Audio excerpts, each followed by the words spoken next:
students. So this is Growing Ideas About a Character Part 2. Okay, so in the last video we talked about noticing things that the author brings up again and again. We talked about like important details or things that are just like repeated.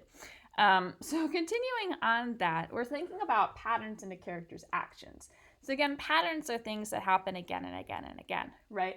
So like in Tiger Rising, he kept just letting the bullies on the bus bother him, right? And bully him. Rob never stood up for himself. It was a pattern that happened again and again and again.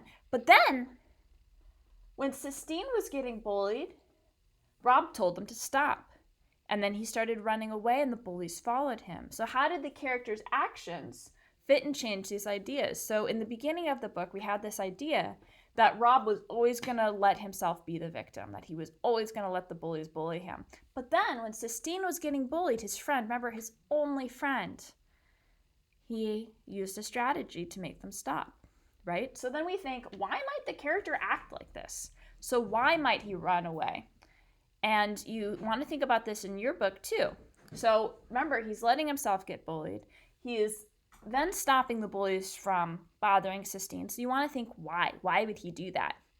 And so pay attention to the character's desires and how they are achieved.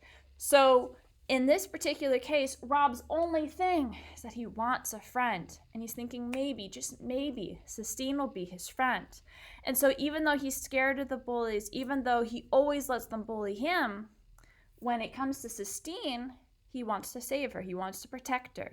So in this case, his desire is to have a friend, and he learns to achieve that by standing up for Sistine when she needs it. So think about what's going on in your book. What's a pattern that the character is doing over and over and over? And then when do they break that pattern? What do they do that changes that pattern? And then why did they do it? Right? Why did they do it, and what desires does the character have that motivates them to change that pattern? I look forward to reading what you guys write.